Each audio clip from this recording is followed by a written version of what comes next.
Good evening, visitors. Welcome to the Australian War Memorial's last post ceremony. My name is Craig Burrell, and joining us today from the Royal Australian Air Force is Squadron Leader Brittany Lovett. We warmly welcome the veterans who have served, those that are still serving, and the families that support them.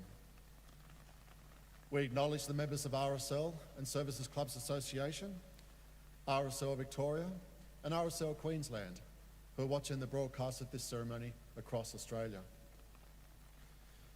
During this evening's ceremony, wreaths will be laid at the base of the Pool of Reflection by visitors to the memorial. If you're able, please stand and join in singing the national anthem.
The Australian War Memorial was the vision of Charles Bean, Australia's First World War official historian. Bean landed with the Australian troops on Gallipoli and stayed with them at the front through to the end of the war. The idea of this national memorial and museum came to him at Pozières, France, in the depths of the bloody fighting of 1916. Bean's idea was that this would be a place where families and friends could mourn their loved ones buried in faraway places. It would also be a place that could help all Australians understand what these men and women had endured and what they had done for us.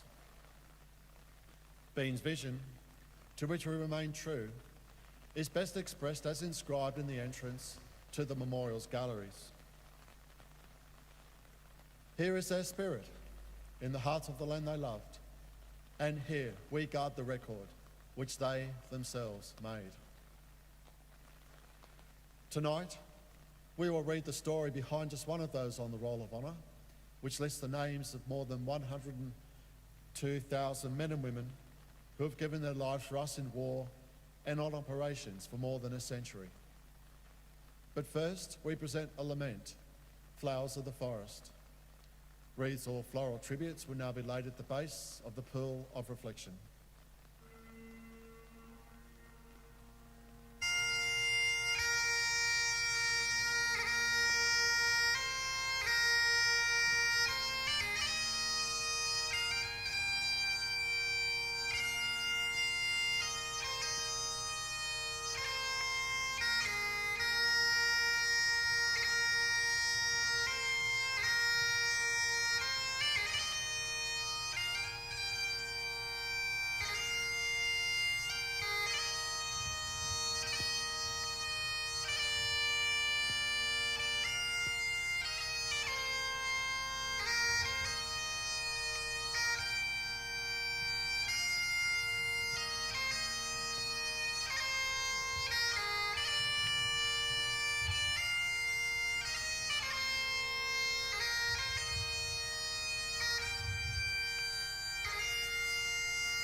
Today, we remember and pay tribute to Flight Sergeant Mervyn Roger Stedman. Mervyn Stedman was born on the 12th of April, 1924 in Oakey, Queensland, to Frank and Ellen Stedman. His father had served in the First World War as an air mechanic with the fledgling Australian Flying Corps. Mervyn attended Dabney State School and Brisbane State High School and was fond of tennis and cricket. After leaving school, he undertook a correspondence course in mechanics with the Central Technical College and worked as an apprentice motor mechanic under his father's tutelage. On the 9th of October 1942, Stedman enlisted in the Royal Australian Air Force, aged 18. He was trained as a navigator and by June 1943 had received his badge and had been made sergeant. Stedman embarked overseas from Brisbane on the 14th of July 1943, arriving in Canada in August. As part of the Empire Air Training Scheme, he was one of 27,000 RAF pilots, navigators, wireless operators, gunners, and engineers who joined Australian and British squadrons in Britain throughout the course of the war. After 3 months of training in Canada, Stedman left for the UK, arriving in December. Further specialist training followed in England, and on Christmas Day, 1943, he was promoted to Flight Sergeant. On the 16th of September, 1944, he was posted to number 467 Squadron, RAF, as a bomb aimer. As part of Bomber Command, the squadron flew the 4-engined Avro Lancaster heavy bomber. Stedman's career in number 467 Squadron was not without a few close shaves.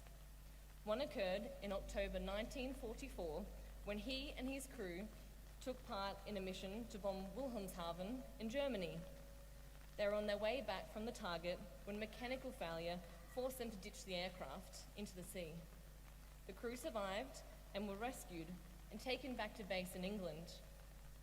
The following month, on the afternoon of the 11th of November 1944, Bomber Command launched a major raid to bomb refineries at Harburg in Germany.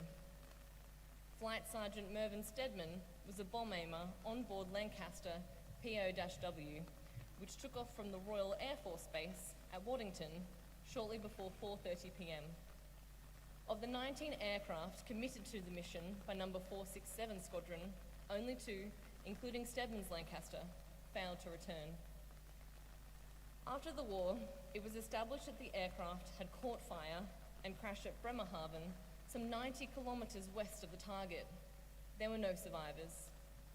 Those killed in the crash with Flight Sergeant Mervyn Stedman were fellow Australians, Flying Officer Murray Fedderson, Warrant Officer Ian Gray, and Flight Sergeant William Houston, along with British Sergeants George Carrington, Ronald Heath, and Eric Bevers.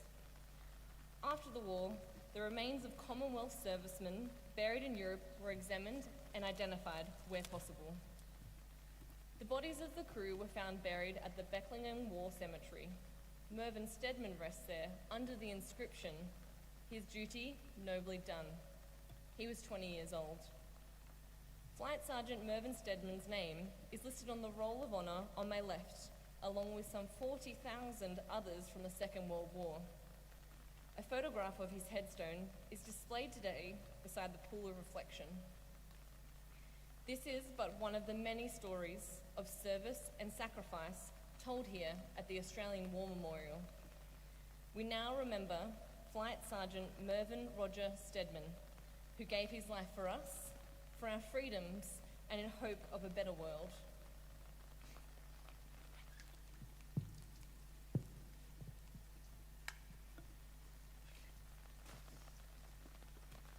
Please stand for the ode and the sounding of the last post.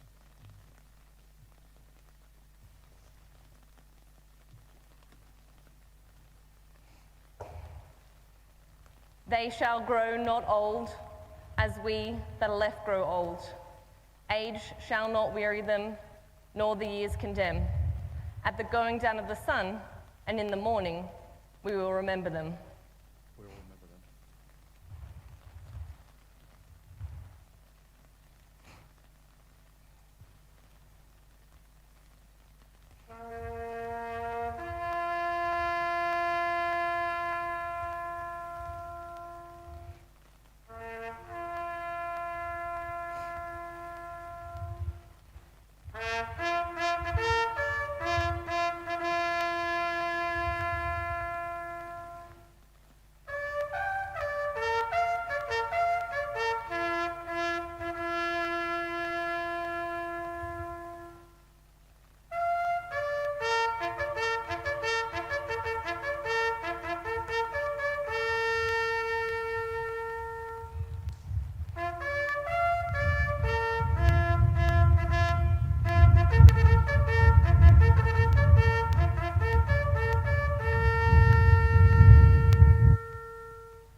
lest we forget.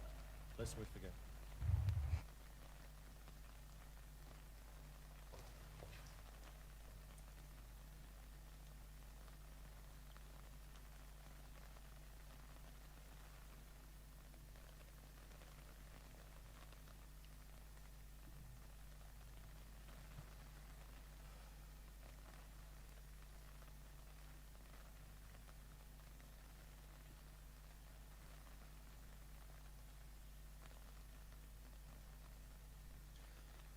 We leave you this evening with the words of the memorial's founder, Charles Bean.